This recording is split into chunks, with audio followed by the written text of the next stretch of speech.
Hello students, this is 32nd lecture of linear algebra and 8th lecture of basis and dimension। पिछले video में मैंने आपको invariance theorem बताया था। Invariance theorem माने लीनियर स्पेस के किसी भी बेसिस में नंबर ऑफ एलिमेंट्स इनवेरिएंट होता है। इनवेरिएंट वर्ड से इनवेरिएंस थ्योरम बना है। देखो, लीनियर स्पेस के बेसिस कई हो सकते हैं, लेकिन number of elements in a basis is invariant. एक बेसिस में जितने एलिमेंट्स होंगे उतने ही एलिमेंट्स दूसरे बेसिस में भी होंगे, यही प्रूव करना है। तो चलिए, ए और बी, इसमें m वेक्टर्स हैं, इसमें n वेक्टर्स हैं। दो बेसिस हमने ले लिया, finite dimensional linear space, finite dimensional linear space VF। अब याद कीजिए इस बात को, we know that each vector of V is expressible as linear combination of vectors of basis. Expressible ही नहीं होता, यूनिकली एक्सप्रेसिबल होता है। यूनिकली हम छोड़ दे रहे हैं, हमको यूनिकनेस का कहीं इस्तेमाल नहीं करना है। दस वी है, ध्यान से सुनिएगा, ये बेसिस है, इसके सारे एलिमेंट्स V में होंगे। ये बेसिस है, इसके सारे एलिमेंट्स V में होंगे। अभी आप कह रहे हो V का प्रत्येक एलिमेंट बेसिस के एलिमेंट्स का LC होता है। तो अगर हम इसको बेसिस मान लें और इन सबको हम एलिमेंट्स ऑफ V की नज़र से देखें, तो alpha 1 is expressible as linear combination of these betas, alpha 2 is expressible as linear combination of these betas, and so on. alpha m is expressible as linear combination of these betas। और इसी बात को फिर पलट दीजिए। अब हम इसको बेसिस मान लें और इसके सारे एलिमेंट्स को V के एलिमेंट्स की नज़र से देखें, तो beta 1 is expressible as linear combination of all these alphas, beta 2 is expressible as linear combination of these alphas, and so on. Beta n is also expressible as linear combination of these alphas। तो ये मैं लिखने जा रहा हूं, 10 we है के बाद यही मैं लिखूंगा। एक बार मैं सारे अल्फाज को बीटाज के एलसीज के रूप में लिखूंगा, एक बार सारे बीटाज को अल्फाज के एलसीज के रूप में लिखूंगा।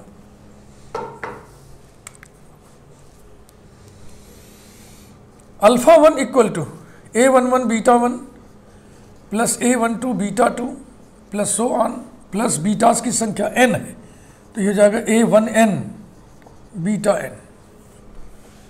Alpha 2 equal to A21 beta 1 plus A22 beta 2 plus so on, plus A2n beta n, so on. Alpha m equal to AM1 beta 1 plus AM2 beta 2 plus so on, plus AMN beta n, and beta 1 equal to, इसी तरीके से beta 1 को भी लिख दीजिए।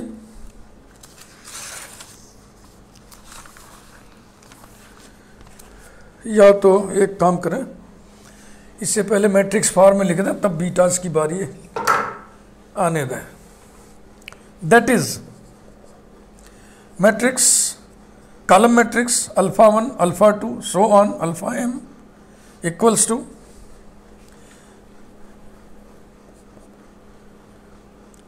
Matrix A11 A12 so on A1n A21 A22 so on A2n so on AM1 AM2 so on AMN into column vector, column matrix, column matrix को column vector भी कहते हैं, beta 1 beta 2 so on beta n। Order check कर लीजिए, ये order है m cross 1, ये order है m क्रॉस n। तो m क्रॉस 1 और ये है m cross n।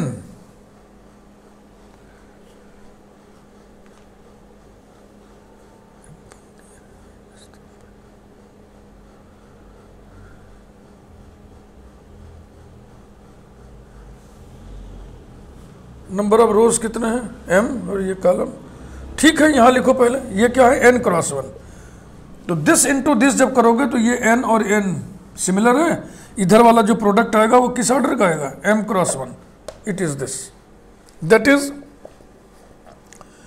Column vector alpha 1 alpha 2 so on alpha n equal to capital A into column vector beta 1 beta 2 so on beta n।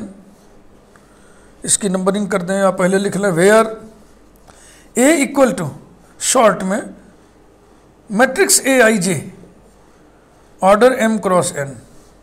Is it correct? Yes. अब reverse process मतलब कर दीजिए कि सारे betas को अल्फाज के LCs के रूप में लिखा जा सकता है, फिर यहां तक ले आइए।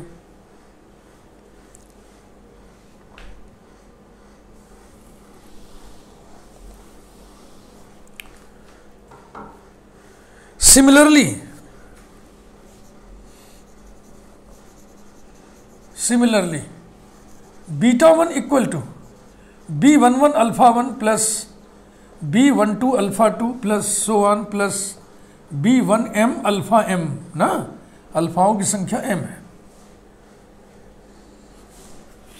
Next beta 2 equal to B21 alpha 1 plus B22 alpha 2 plus so on plus B2m alpha m, so on. Beta n equal to Bn1 alpha 1 plus Bn2 alpha 2 plus so on plus Bnm alpha m। इसको इसी रूप में हम लिखना है।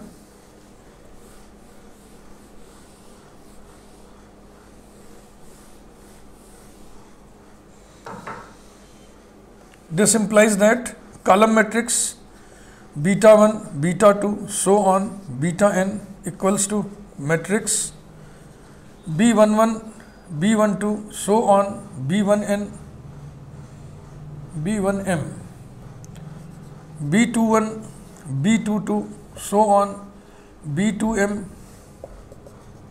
so on Bn1 Bn2 so on Bnm order है n cross m into column matrix alpha 1 alpha 2 so on alpha m, इसका order है m क्रॉस 1, तो अंदर वाला बराबर, तो प्रोडक्ट का ऑर्डर क्या होगा n क्रॉस 1, ये देखो n क्रॉस 1, ये चेक कर लेना चाहिए, इससे कोई एरर होने की गुंजाइश नहीं रहती।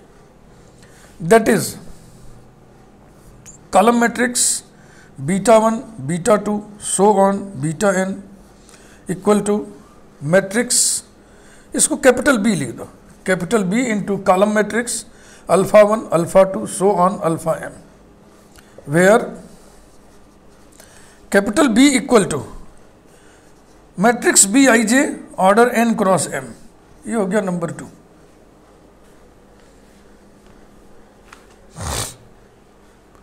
अब हम केसेस उठाएंगे, when m greater than n, when n greater than m, ऐसे।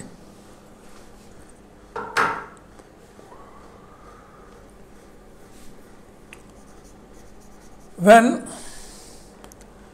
m greater than n, ये केस उठाया हमने। from 1 and 2, from 1 and 2 comma,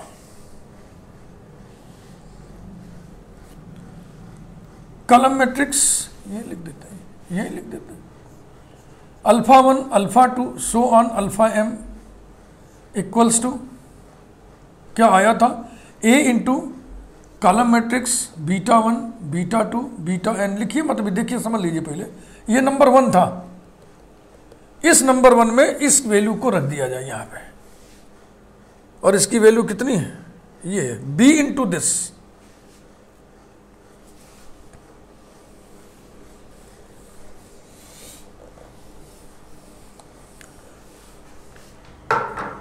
ये हो जाएगा a b column matrix beta 1 beta 2 so on beta n, ये रहा।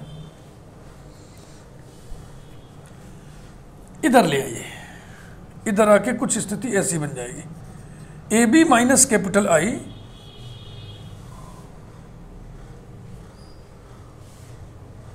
नहीं गड़बड़ा गया ना, ये बी इंटू अल्फाज रहेंगे सब, alpha 1 alpha 2 so on alpha m. अब ये इधर लाओगे तो ये कॉमन हो जाएगा और ए बी माइनस आई बचेगा, इसको उधर ले जा लो तो ए बी कॉमन ले लो, तो A B minus I this whole multiplied by column matrix alpha 1 alpha 2 so on alpha m equals to null matrix where O cap is null matrix.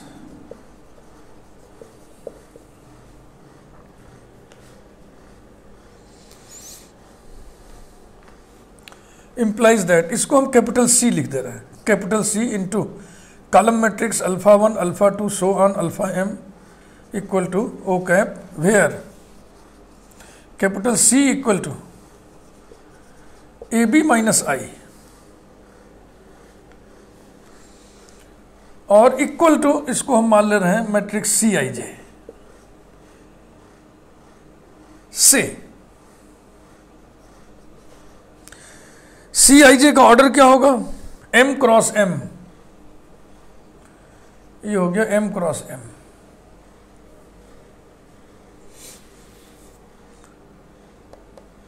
ये ऑर्डर हो जाएगा एम क्रॉस एम और ये order है M cross 1, तो product का order क्या आएगा एम क्रॉस 1, यानी ये एम क्रॉस 1 का है, ये नल मैट्रिक्स एम क्रॉस 1 का है, कॉलम है ना, ठीक। implies that C इसको माने है तो लिखिए C11 C12 so on C1M ऐसे लिखते चलिए, C21 C22 so on C2M so on CM1 CM2 so on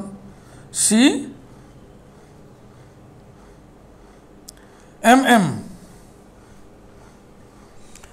इस ऑर्डर पे विचार कर लें, एक ऑर्डर कितना लिए थे आप, एक ऑर्डर था m क्रॉस n और b का ऑर्डर क्या था n क्रॉस m, तो अब बताइए a इंटू बी का ऑर्डर क्या होगा mn nm माने mm, इसका ऑर्डर होगा m क्रॉस m। हाँ समझ लीजिए, नहीं तो मन में रहेगा कैसे ऑर्डर m क्रॉस n हो गया, समझ लिया अब। Into column matrix alpha 1 alpha 2 so on alpha m equals to column matrix 0 0 so on 0। इसको हम एक्सपेंड करेंगे, एक्सपेंड माने गुणा करेंगे, दिस इंटू दिस, तो दिस इंटू दिस करिए, फिर जो मैट्रिक्स आएगी उसको इसके इक्वेट करिए, बराबर करिए। तो अब ऑर्डर समझ लीजिए, इसका ऑर्डर क्या है m क्रॉस m, इसका ऑर्डर क्या है m क्रॉस 1, तो प्रोडक्ट का ऑर्डर क्या आएगा m क्रॉस 1, इधर जो ऑर्डर आएगा वो इसी जैसा आएगा। तो पहला एलिमेंट पहला, दूसरा दूसरा, तीसरा तीसरा, MO ऐसे करते चलेंगे। दो काम एक साथ करना है, थोड़ा सा स्पेस बचाइए नहीं तो बहुत बड़ा हो जाएगा proof.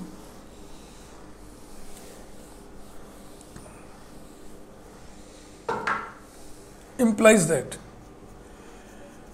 C11 alpha 1 plus C12 alpha 2 plus so on plus C1M alpha m equal to 0, C21 alpha 1 plus C22 alpha 2 plus so on plus C2M alpha m equals to 0, so on, CM1 alpha 1 plus CM2 alpha 2 plus so on plus CMM alpha m equals to 0, ये आ गया।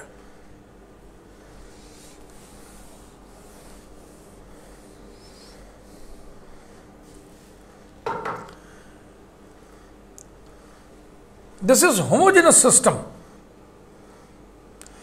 जैसे पहला को उठाइए, इसमें involve कौन से वेक्टर्स हैं, alpha 1 alpha 2 alpha m involve है, यानी कैपिटल ए के वेक्टर्स इसमें इन्वॉल्व है। चूंकि कैपिटल ए बेसिस है इसलिए li होगा, चूंकि कैपिटल ए li होगा इसलिए इस इक्वेशन में जितने स्केलर्स लगे हैं वो सब के सब 0 होंगे।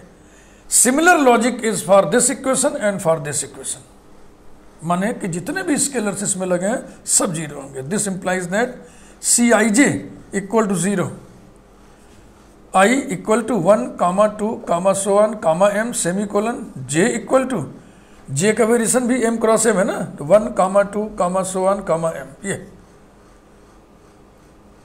कारण लिखिए, since capital A equal to curly bracket alpha 1, alpha 2, so on, alpha m is linearly independent due to basis, due to being basis.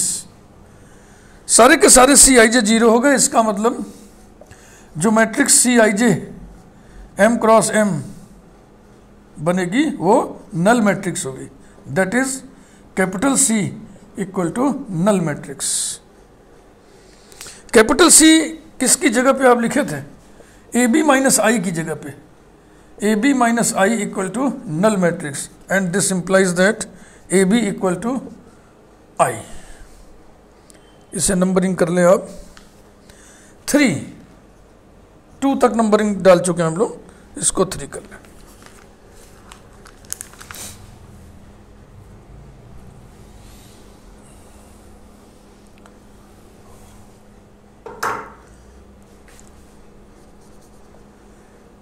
Let us define two matrices. Let us define two matrices A1 and B1 as A1 is equal to matrix capital A vertical partitioning O cap, इसका order होगा M cross M, and capital B equal to matrix capital B horizontal partitioning O cap, इसका order होगा m cross m। रुक जाइए, इसमें पहले order लिखते चले हम लोग, ऑर्डर इसमें लिखते चलिए ओ कैप का। Where O cap is null matrix of order m cross m minus n। ये पार्टीशनिंग की समझ आपको होगी।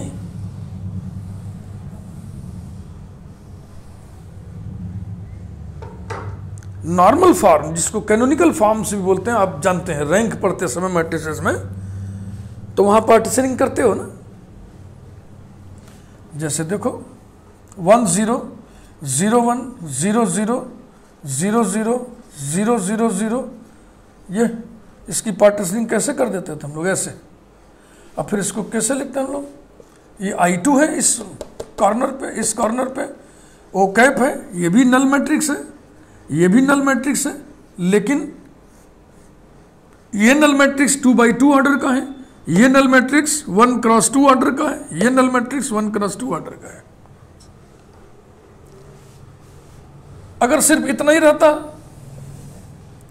तो हॉरिजॉन्टल पार्टीशनिंग होती, ये देखो ऐसे, माने कि I2 horizontal partitioning null matrix. तो इसका ऑर्डर कितना है? 3 क्रॉस 2। इस 3 क्रॉस 2 में अब बताइए I2 का ऑर्डर कितना है? 2 क्रॉस 2। तो इसका ऑर्डर अब क्या बचा? इसका ऑर्डर बचेगा 1 क्रॉस 2। इसका ऑर्डर हो जाएगा 1 क्रॉस 2। ये हॉरिजॉन्टल पार्टीशनिंग की बात कर रहे हैं। अगर वर्टिकल देखो 1 0 0, एक और 0 लगा दिए, 0 1 0 0, बस। तो ये वर्टिकल पार्टीशनिंग होगी ऐसे।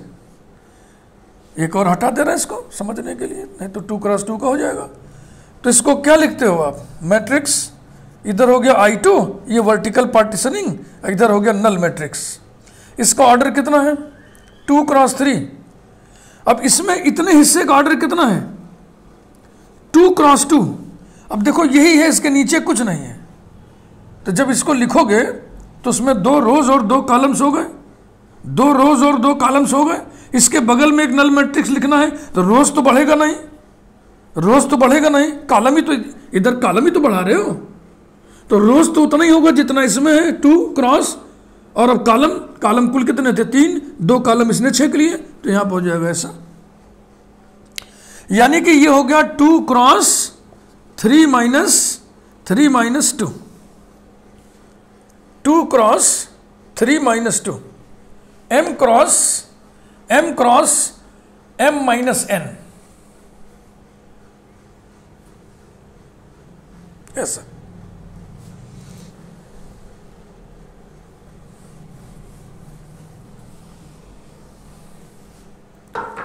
And B1 equal to matrix B horizontal partitioning O cap,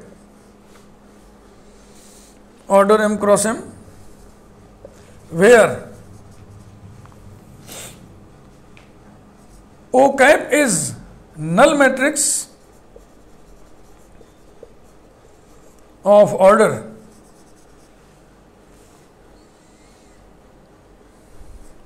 m minus n cross m.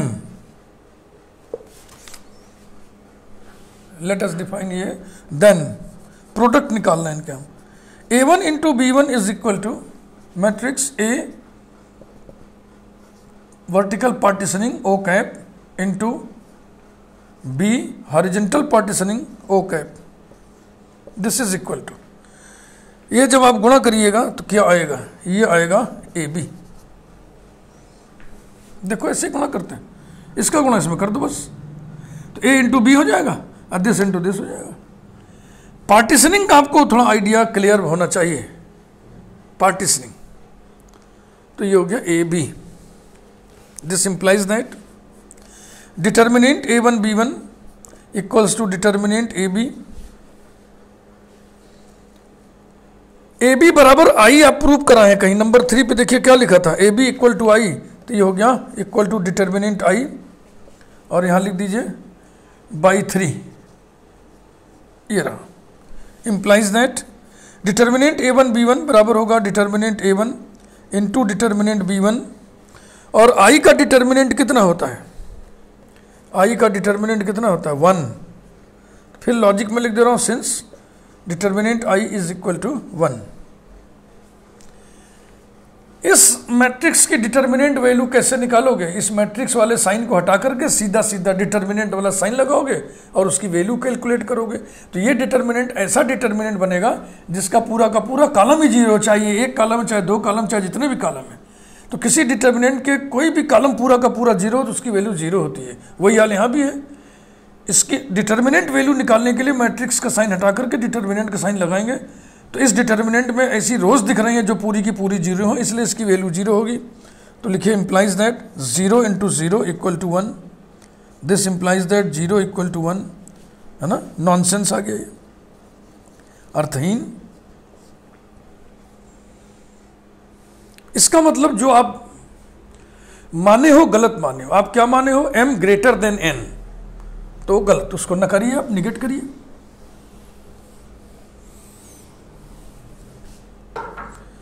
दस m ग्रेटर देन n नहीं होगा, ये रहा, ये हम कर लिए। ऐसे ही अब उल्टा रिवर्स प्रोसेस लगा दें, when n is greater than m, तो उसमें फ्रॉम 1 एंड 2 था, इसमें फ्रॉम 2 एंड 1 करिए। आप 2 की वैल्यू को 1 में रखे थे, अब 1 की वैल्यू को 2 में रखिए, from 2 and 1 comma, column matrix beta 1 beta 2 so on beta n equals to b into a into column matrix beta 1 beta 2 so on beta n।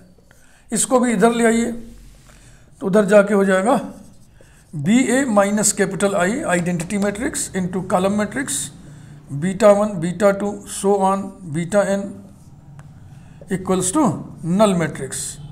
This implies that b minus A को कोई नया notation देते हैं, चलो capital D लिख दे रहे हैं, d into beta 1 beta 2 so on beta n equal to null matrix, where d equal to matrix AB minus I, और इसको हम लोग कुछ मान लें इक्वल टू मैट्रिक्स DIJ मान लें, DIJ और ऑर्डर इसका आएगा n क्रॉस n, ऑर्डर इसका आएगा n क्रॉस n। पिछली बार ऑर्डर कितना था? m क्रॉस m, तो उसी का उल्टा हो रहा है।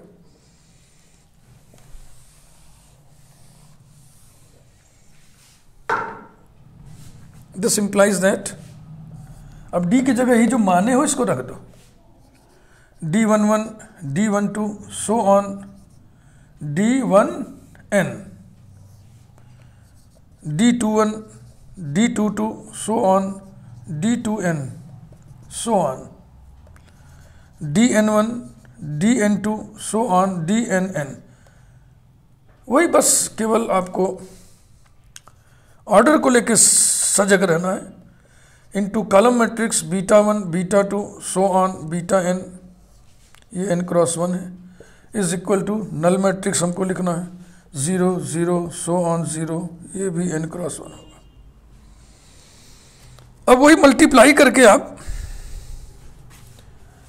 राइट हैंड साइड वाले मैट्रिक्स के इक्वल करते चलिए।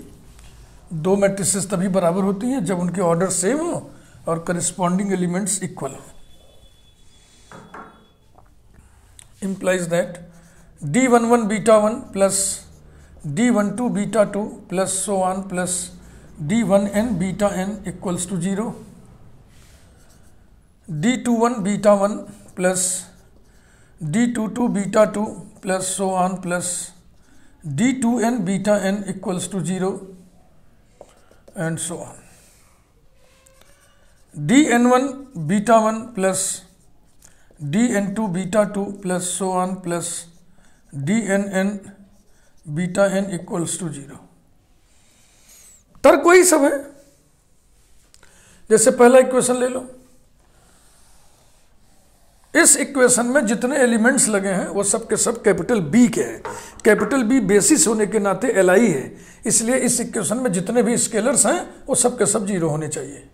उसी प्रकार से इसमें, उसी प्रकार से इसमें, माने कि जितने भी स्केलर्स कोफिशिएंट्स हैं वो सब जीरो होने चाहिए। This implies that D I J equals to 0, I equal to 1 comma 2 comma so 1 comma n semicolon, J equal to 1 comma 2 comma so 1 comma n। कारण लिख दीजिए, since b equal to curly bracket beta 1 beta 2 so on beta n is L I due to being a basis.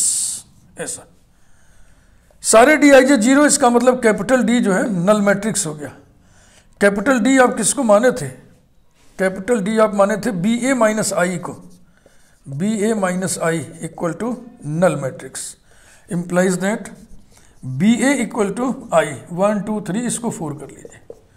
B ए की value आई आ गई।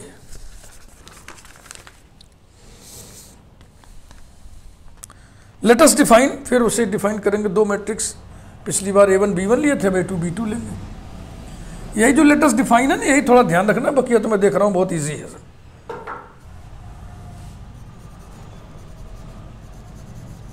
Latest define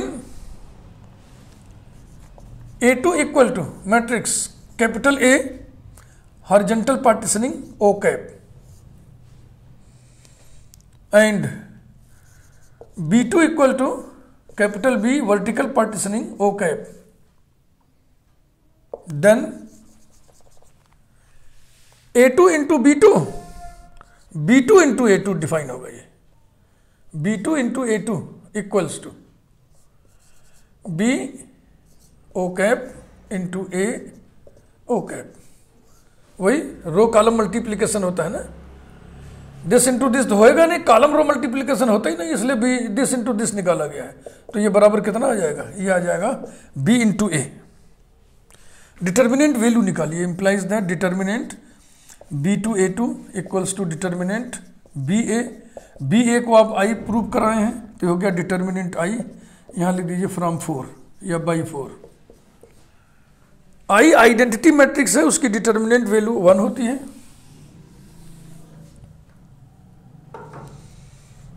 this implies that, और ये हो जाएगा determinant B2 into determinant A2 equals to 1।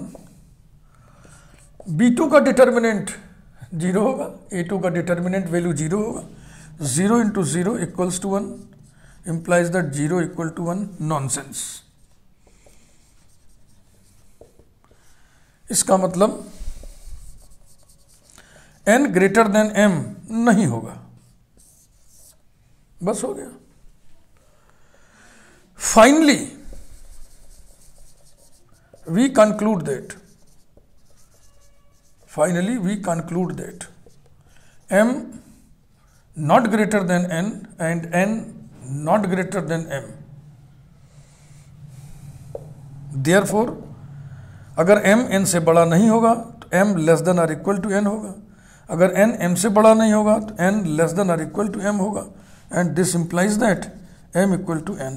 यही prove करना था. Basis A में जितने एलिमेंट्स हैं और बेसिस B में जितने एलिमेंट्स हैं वो एलिमेंट्स की संख्या इक्वल होगी. माने number of elements in two basis must be equal. This is invariance theorem. अब हम लोग नेक्स्ट देखेंगे एक्सटेंशन थ्योरम वगैरह वगैरह. यदि आप चैनल को सब्सक्राइब अभी तक नहीं किया है तो आप सब्सक्राइब जरूर करिए, और ये प्रूफ अगर अच्छा लगा है तो आप लाइक करिए. Thank you very much.